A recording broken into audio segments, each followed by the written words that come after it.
we shall grow not old as we that are left grow. Age shall not weary them, nor the years condemn. At the going down of the sun and in the morning, we will remember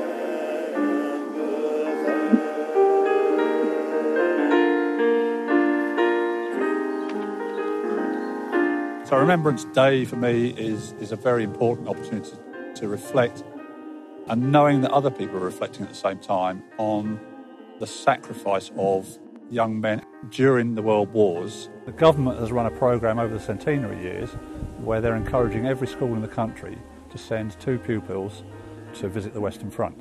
And those 2 pupils are then tasked with sharing what they've found, what they thought, with a significant number of others in the school. So for me, it's important that the youngsters understand that these people felt they could do something with their lives.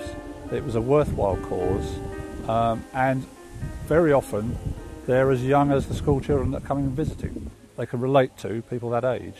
And actually, when they come out to the cemeteries and see the sheer numbers of gravestones, here at Tynecott there's 12,000 almost, it's quite an eye-opener for them. But actually every one of these headstones tells a story. And even those headstones that say to an unknown, they tell their own story. You can make it up as you go along. That could be whoever you want them to be. So every headstone tells a story.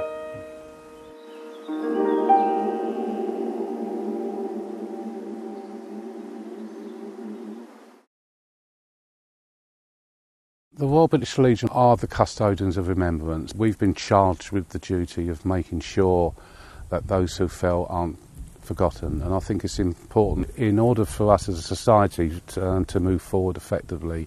We have to look back and see where we've been. Actually pay our respect to those that have fallen, that have made the ultimate sacrifice. That if it wasn't for those that have made those sacrifices, we might not be here now.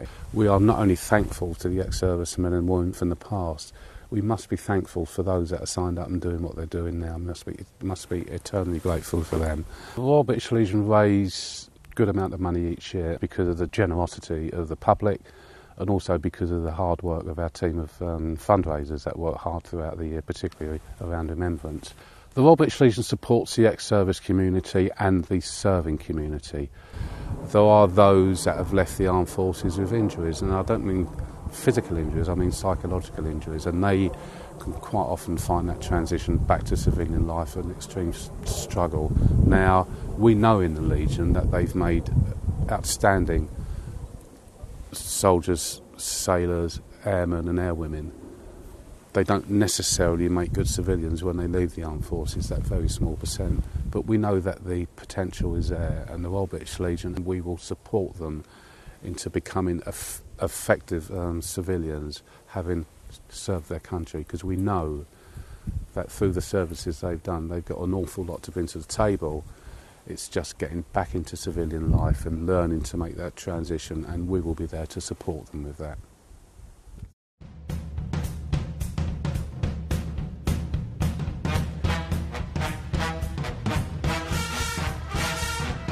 Welcome to Sheringham.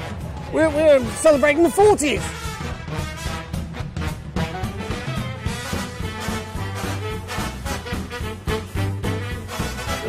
Getting back in time in the 1940s, a bit of fun, dressing up, remembering the hardships people went through. Yeah, it just brings back a bit of joy to people. I guess it's about the people. It's about remembering the extraordinary things that ordinary people did. And keep the lights down, yes?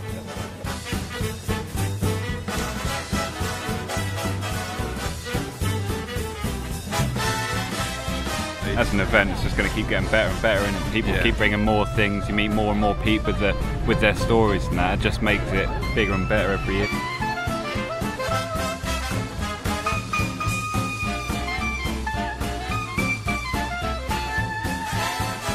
So the family come, you know, the grandchildren, and they thoroughly enjoy it. Helps them to understand what's gone on in the past, and it's It was a bit of fun.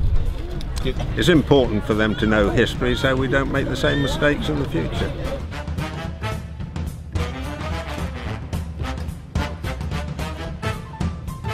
Obviously we're a little bit light-hearted on what we're doing, but there is a serious line behind it. You know, it doesn't matter who you are, what you do. It's all about remembering and getting involved.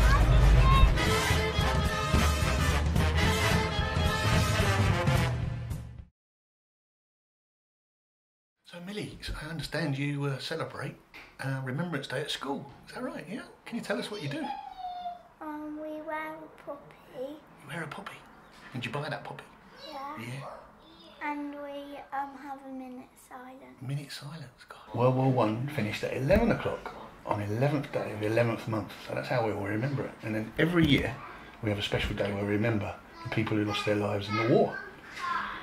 And not only just that war, unfortunately there's lots of wars, not just the First World War, and there was another one only a few years later, in 1939 to 1945, where your great-grandfather was part of it.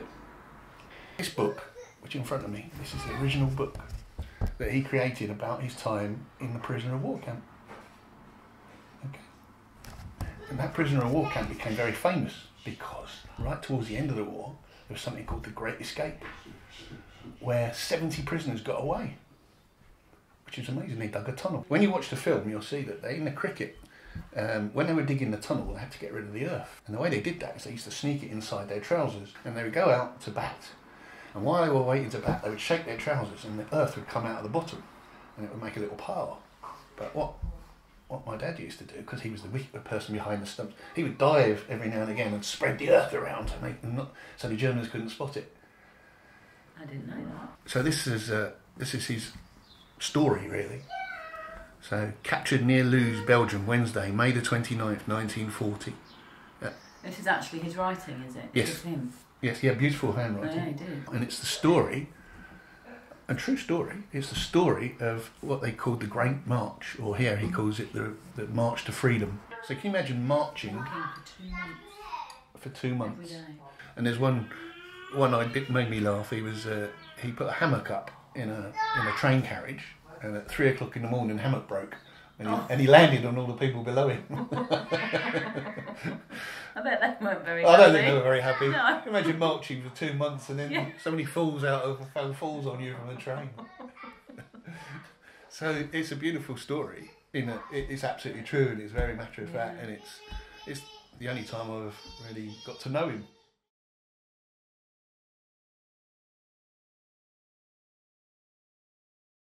The First World War, there was a lot of army training was conducted at the Oval. The Second World War was more extraordinary. The Oval was requisitioned by the government and was turned into a prisoner of war camp that was never used. I believe there was one German was in here for about 3 hours once. He was a parachutist who got blown off course over Bromley, and they stuck him here for 3 hours before they worked out what exactly to do with him. We've been partnering with the Royal British Legion all year. They're running this amazing thank you campaign this year, which is to give more of a positive outlook on Remembrance. A lot of the time Remembrance programmes are very solemn. This year I think the British Legion wants to give it a more positive edge and realise what the generation gave to us, and to thank them for their efforts and their sacrifice that they gave. It's a partnership we've been working on all year. We've produced a book called The 48. A Surrey member, a guy called Philip Payne, has researched every name on our war memorial. He teamed up with Daniel Norcross from BBC Test Match Special. We worked with the National Army Museum to recreate a match that was played on the Western Front in 1917 between the Royal Manchesters and the Sikh Regiment in the Indian Army. That took place.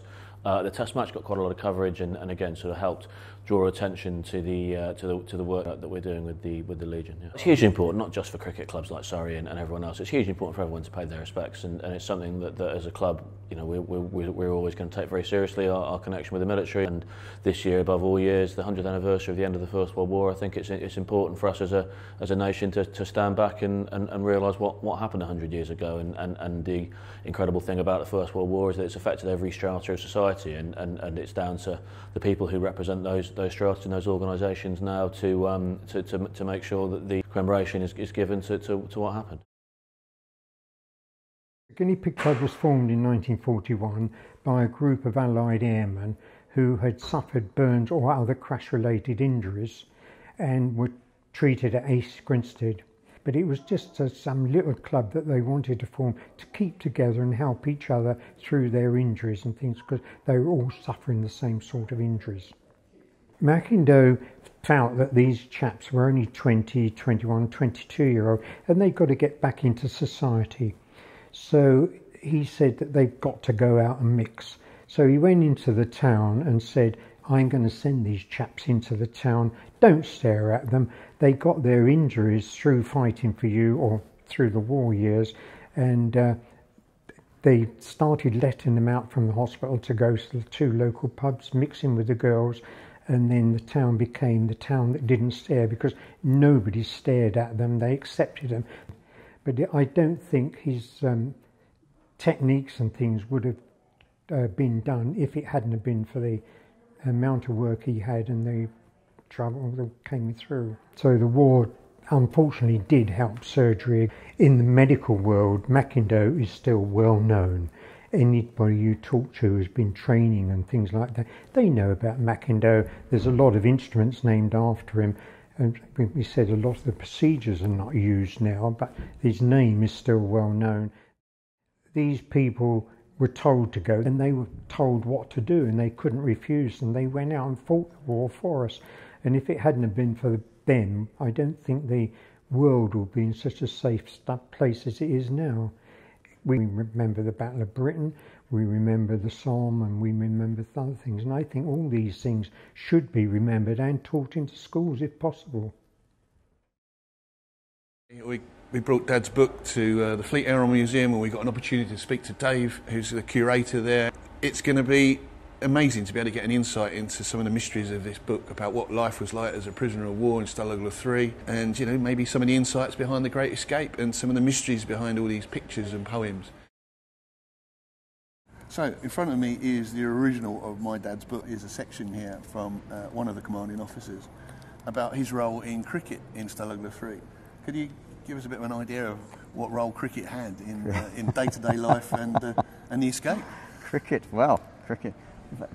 they're British. If something else was going on in the camp, which they rather hoped the guards wouldn't be paying attention to, then a mock disagreement over a score or who handled a ball or what was it, all of those things could turn into a bit of a mock ruckus, which could easily distract from something else they'd like to carry out in secret. There's a section at the back which has a lot of cartoons, and this one I think depicts the humour of somebody finding their bunk bed with fewer slats than maybe they would like to. What type of materials do we need to escape? We need to build a tunnel, we need to build a wooden horse, or we need to build whatever it was that they were trying to concoct to help their escape. They've only got the materials that they've got at hand. So suddenly everybody's bed is being targeted for, can we remove timber or slats? Until, yes, finally you would get the situation which you've got in the cartoon there, where this poor soul jumps into his bunk one night and finds that he hasn't actually got enough slats to keep him in place.